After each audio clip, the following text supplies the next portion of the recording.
Hello, everybody, and welcome to the chair. We are going to preview week 7 already, 7 of the NFL season. There was a Thursday night game, as you may have seen or may not, that had some definite things to talk about. It was Kansas City going to Denver, and I tell you what, it was the Broncos early. It was 6-0. Then the Chiefs came back and scored 30 unanswered to win 30-6. The Chiefs did get 9 sacks against Joe Flacco, who's battered and beaten all game long, and it's not looking good for Joe Flacco, for the one-time Super Bowl champion, for sure. You know, you can't have games like that. And remember, they had Drew Luck, the rookie out of Missouri, but he got hurt for the rest of the year, so you won't see him. So I don't even know who their backup is, but you know that they have to be looking for other options.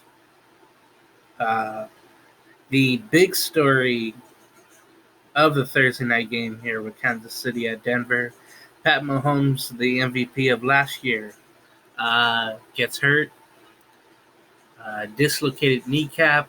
They had to put it back in place, and then he walked off.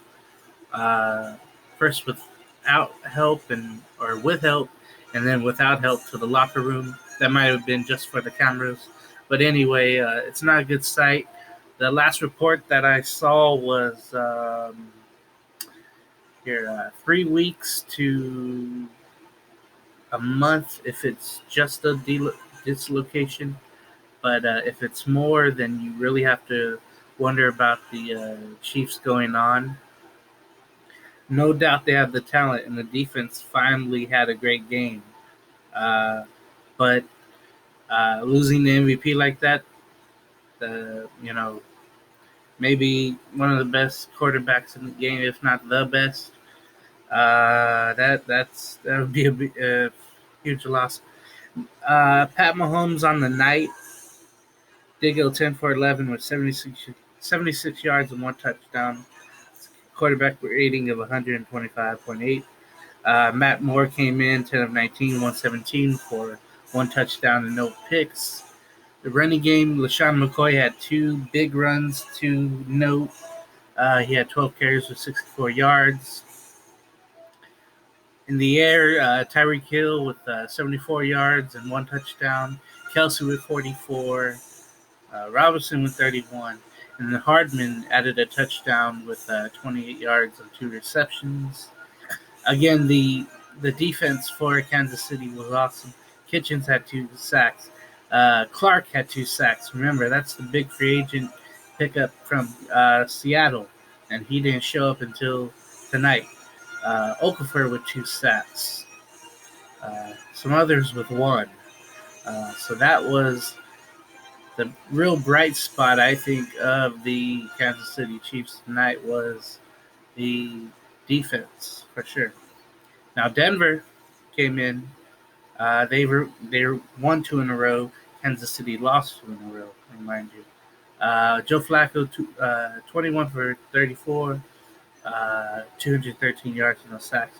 I mean, 9 sacks, yeah. No touchdowns, no picks.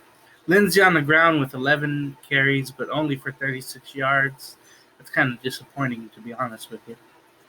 Freeman with 10 carries and 35 yards and one touchdown. Sutton again with a good game, 87 yards receiving. Sanders with 60 yards receiving. But all in all, it was a disappointing night, and after a while, it was not a watchable game. As if you put football aside, there was a game 4 at Yankee Stadium with the Astros going 3-1 in their series. And they'll play tomorrow on Friday, so look out for that. And that's baseball. So, week 7, let's get to it. I'll do the picks, and I'll for sure write them down for once. and we can get it going now. Uh, so I've been mulling about this game with the Raiders and the Packers. I really don't know who to pick for. Of course, I'm hoping the Raiders win, and you will hear more about it um, on my Raider preview coming up after this video on YouTube and wherever you're watching this from. You'll be able to see it all. That was not beer. Okay, so Dolphins and Bills. Bills 4-1. Dolphins 0-5. Uh, history. You can throw this out of the window. Josh Allen. He's managing games. The Bills are coming off of a bye. Frank Gore still doing great things. Have a great rushing attack. Uh, again with Josh Allen running. Miami coming off another loss, and I think they'll go with Fitzpatrick starting, but you might see Rosen in the second half. But Bills great defense, so I gotta give it to Buffalo on this one for sure. Buffalo, their defense is just really good, so I'll give that to Buffalo to go 5-1. The LA Rams, which are in the news for sure. They come in at 3-3. They've lost three in a row against the Atlanta Falcons, who are 1-5, the most disappointing ball club I think in the league so far. Everybody was saying, "Oh, this is going to be a comeback year for the Falcons," and they're still having the same problems. They can produce offense, no defense, no rushing game. And the touches from the receivers aren't going to Julio Jones. It did last week, but uh, not as many to win. They are giving up a lot of yardage. Matt Ryan, yeah, he's throwing for at least 300 yards each game of the season, but they're 1-5, and their defense, they're battered, they're injured, yeah, but you expect a little bit better out of them. LA struggling. They were beaten by the 49ers. Yeah, it was only 20-6, but it felt like a blowout after the third quarter. Uh, and they were outnumbered in the stands as well uh, at the Coliseum. Uh, that wouldn't happen at a Raider game if that was there in LA. The Rams making news. Marcus Peters, their corner, was traded away. And then to Baltimore. Yeah, Peters, Baltimore. And then the Rams traded their first picks in 20 and 2021 to the Jaguars for Jalen Ramsey. And it's only fitting that they do that with Talib going out, with Peters getting beat. Uh, now they have. It's still a pretty good defense. It's just they're not performing well. And I don't know how much of it is Sue being double teamed. I don't know. It's just Weddle's not doing as well, and you want to see better from LA. In this game in Atlanta, I'll have to go Rams, but um, you know they have to stop the passing game of the Falcons and the rushing game, which is pretty easy to do, but they haven't shown it yet. The Rams have been ran over. Get it? Uh, so most likely, Jalen Ramsey will get uh, coordinated and will play in Atlanta on Sunday for LA. So that'll be something to see. So let's go to Detroit. Excuse me. Tell you what, Vikings and the Lions, and 4-2 Vikings going in, feeling confident, won the last two pretty easily. Shout out Skull 219 Carlos out there in Toledo, Ohio. And the Lions, which I know some people on the Man Cave like them, they are 2-1. They got robbed last, well, Monday. They got robbed by the referees, and that always seems to happen. It seems like the Lions, as I mentioned on the video before, it seems like the Lions in big games against division opponents, playoff games, it seems like they have to play two opponents: the team against them and referees, and that's what happened last week. As they try to move on, they're home hosting Minnesota. Uh, the Vikings continue to roll like this. They might be unstoppable. They defeat the Eagles pretty easily. I'll give the slight edge to Minnesota. But I'll tell you what, Detroit is. They got a pretty great defense out there. They got Harrison in the middle. They have Slay as a corner. Some pretty good young linebackers. But I think I gotta go with the Vikings with that game at Ford Field. Uh, if the Vikings pressure Matthew Stafford, I think it's going to be a long day for the Lions. And let's see if Kirk Cousins can have another great game. Cook, if he can have another game coming back, his running attack can go. If Diggs can stay happy and Thielen can stay happy with his touches, who knows? Who knows what will happen with that one? That'll be a good game for sure. Okay, Texans Colts. Texans are feeling well at 4-2. Obviously, upsetting Kansas City and Arrowhead. That was a great feat for sure. Colts had a bye, 3-2. They had the slight edge over the last 10 games in their matchups. Of course, this one though is without Andrew Luck, so you have to treat it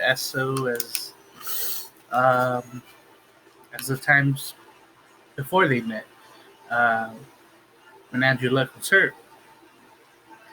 If Deshaun Watson continuing to improve, of course, if he uh, shows out again, I would give the slight edge to the Texans. And I'll tell you what, in these defense, they have to get healthy again. Marlon Mack is just a beast rushing for him. Jacoby Brissett, all he has to do is manage games and make great passes, solid passes. And with the Texans, yeah, Carlos Hyde had a great game against Kansas City. I think he was motivated in that because he was facing his old team, Kansas City. Uh, to me, it seemed like J.J. Watt hasn't had a breakout game yet. You know what I mean? Like, yeah, he's known for commercials and charity work and all that. It seemed like he hasn't had a sack in years that I remember or a highlight. And he's a great guy and all that, but it'd be nice to see him get right in this game with that pretty good Texan defense. So I'll get the edge on the Texans slightly. Arizona going to New Jersey to face the Giants. They had the Giants' offense. Well, it's been non-existent the last couple of weeks. The whole Daniel Jones thing, yeah, it was a fairy tale ever since he got the start in Tampa and they won. They got the win against Washington, but then the last two games have been awful for the Giants. And they come in 2-4. Cardinals, you got to give it up to Kyler Murray. Uh, they're 2-3-1. They started off real bad. Kyler Murray, though, he's showing some. Like I mentioned in the other video, he's almost like a Russell Wilson the way he's running around um, the field and throwing and making plays happen with his feet. And you have David Johnson, you have Larry Fitzgerald, you have Ricky Seals Jones that can get open. Um, Giants, and I hate predicting now, and I'll probably change my pick if this is the case. But Saquon Barkley, I know you don't want to bring him back, you know, so quickly, but there could be a chance that he plays um, on Sunday against Arizona. And if that happens, that kind of changes things. But let me tell you something. Hicks of the of Arizona, he leads the league with tackles with 63 so far. That's an amazing stat, to be honest with you. Uh, as of now, without Barkley, I would give the slight edge to the Cardinals just because of how bad the Giants' defense has been, especially in the secondary. They're getting eaten alive out there. Let me tell you. So I'll give a slight edge to Arizona, but that could be anything, gang. Let's go to this is still FedEx Field, I guess. Washington hosting Santa Clara or San Francisco. The Niners are 5-0. Washington 1-5.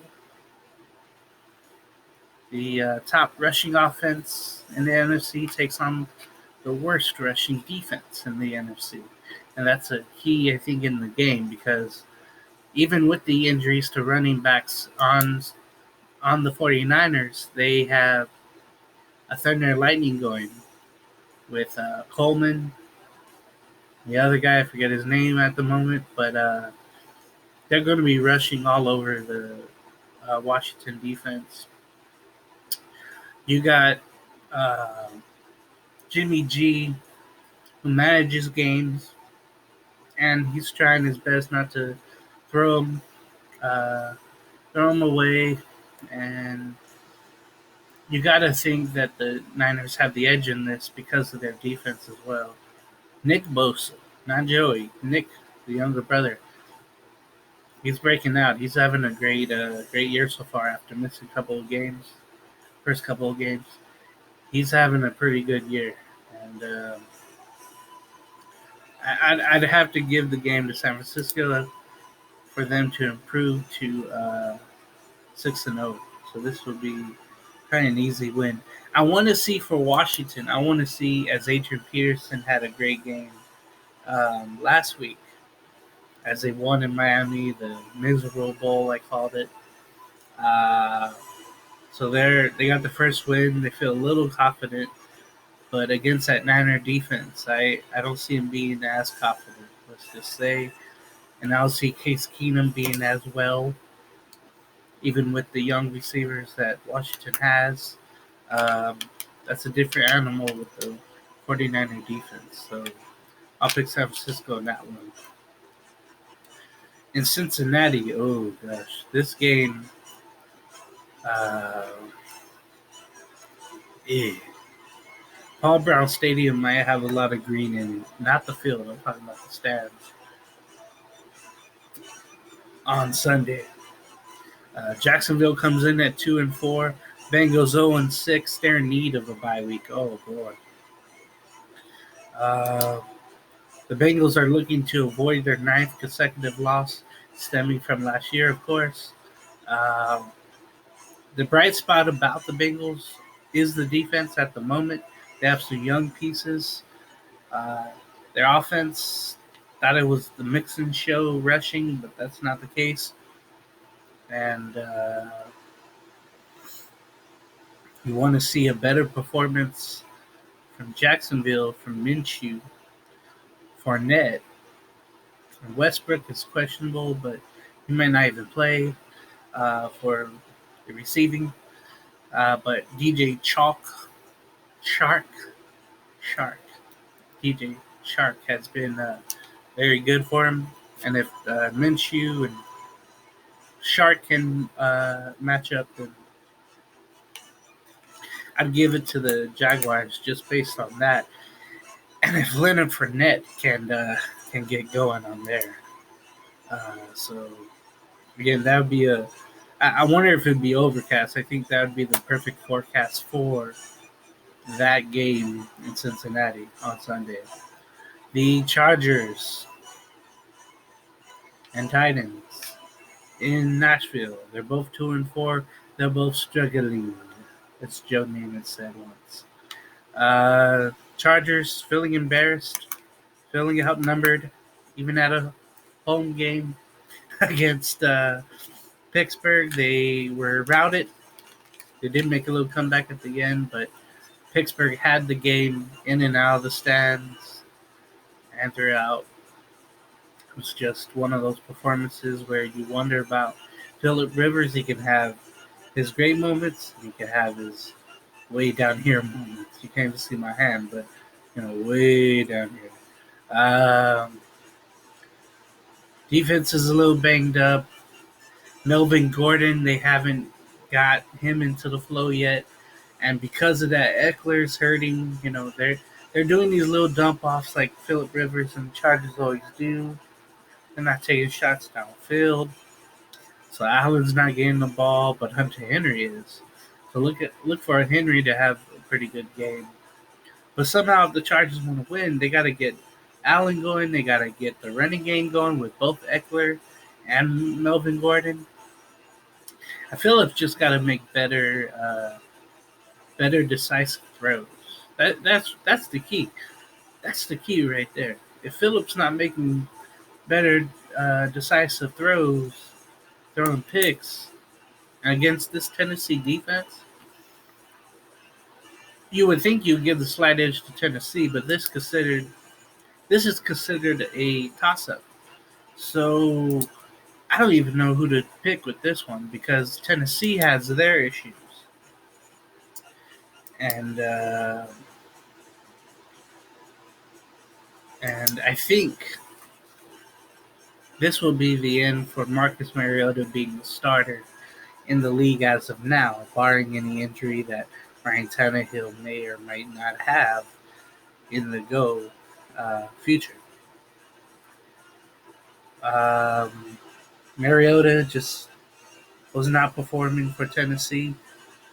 He would stay in the pocket. He wouldn't run out. He would get hit and get intercepted. The Denver defense had a field day with him for sure. Tennessee, they have Travis Henry, Derrick Henry, a pretty good running back. Deion Lewis, he's not getting anything. No, swing passes. Receivers aren't getting fed, but they do have Davis and Humphreys receiving wise, and Delaney Walker at the tight end. And again, this is such a toss-up because the Charger defense, again, they're banged up. Melvin Ingram is not there.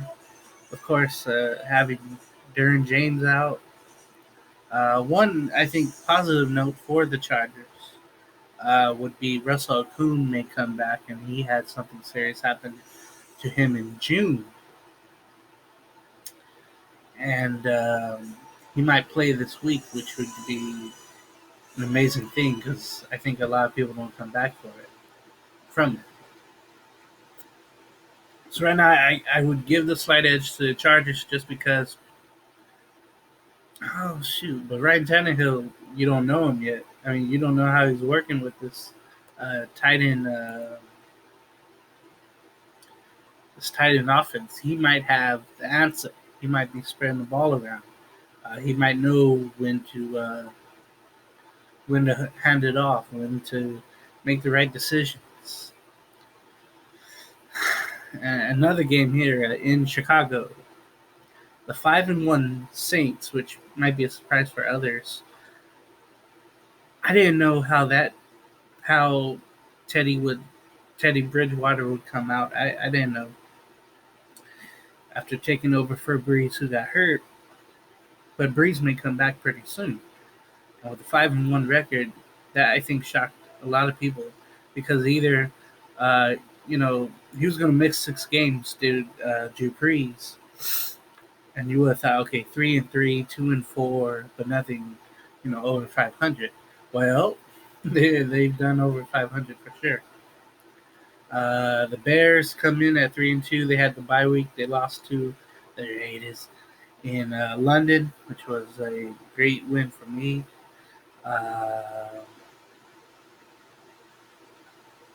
Saints come in with Thomas leading the NFL with 53 receptions. They do have a banged up Kamara, but they do have a backup Latavius Murray who's been decent on the ground for sure. But I think they miss Mark Ingram second for sure, as he's doing wonderful in Baltimore. And that'll be the next game we get to. This game, again, feels like a toss up. Mitchell Trubisky may be starting back with the Bears. Remember, he got hurt 3 weeks ago when they played Minnesota. Chase Daniel came in and has done a pretty good job, except the Raider game. But against the Viking game, he did well. He just managed the game. He just uh, got the ball to whoever had to do what they had to do. If the Bears can get their rushing game going, Montgomery and Cohen's just bad this year. It makes that Jordan Howard trade really questionable for sure. Um, uh, it's just you wonder about that trade, and you say, I think we trade the wrong one. We trade the wrong running back. For sure, but who knows? I don't know, but um, this one I feel like the Saints defense will have its day. Cameron Jordan, they'll continue what they did against Jacksonville, what they're gonna do against Chicago. Even though it's in Chicago, I'll go with New Orleans to go 6-1. Ravens and the Seahawks. Shout out to Mesky and the Grinds. The Ravens come in at 4-2, which may be a surprise. The Seahawks 5-1. Yeah, maybe a surprise. But Russell Wilson at home, good recipe. He's the MVP candidate so far. You could add McCaffrey in there as well. Um, Ravens, I'll tell you what, they've been back and forth. And Lamar Jackson, again, he had that great first game against Miami. That was Miami. But the rest of the games, he's been fairly decent. And if KJ Wright and that Seahawk defense can get to Lamar Jackson, somehow keep him pocketed, keep him as a passer, you might get some picks going. You might get some big time plays going. We'll see what happens with that. Seahawks, Chris Carson already does run for yards and touchdowns. Uh, you got Tyler Lockett. Now, Will Dissly unfortunately got hurt. He'll be out the rest of the season. So I know the Seahawks are out and they're trying to get a tight end via trade. We'll see what happens with that. Ravens, yeah, they're a high scoring team, but the Seahawks are as well. So I'll tell you what, this might be a high scoring affair, and I'll slightly give the edge to Seattle in that one. Sunday night football, of course, it's okay. Eagles 3-3, Cowboys 3-3. Okay, both teams are struggling again, as Joe Namath said. I feel like this is like a mandatory Monday night game. Either they flip flop home and away on Sunday night football. I know it's a rivalry, sure, whatever. Uh,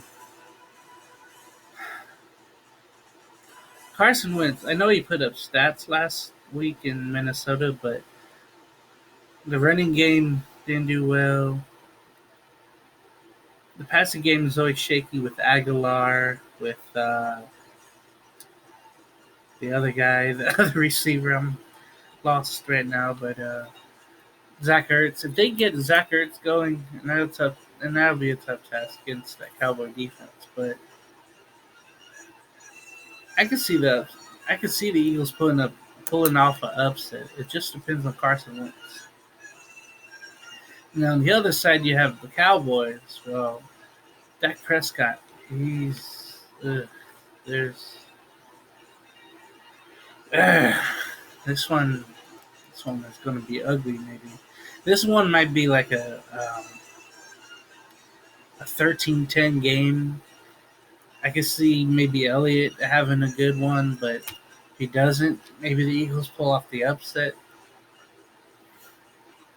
But we'll see with that because, again, it's all up to Carson Wentz. If he makes the right decisions, if he's good with his passes, the Eagles can go far with Ertz, Aguilar, Jeffrey. That's what I was trying to think of. Uh, maybe the Eagles will pull off the upset with that one. Okay, so ugh, Monday night game. The Patriots go to New Jersey to play the New York Jets. Ugh. Patriots 6-0. It's the same old song with the Patriots.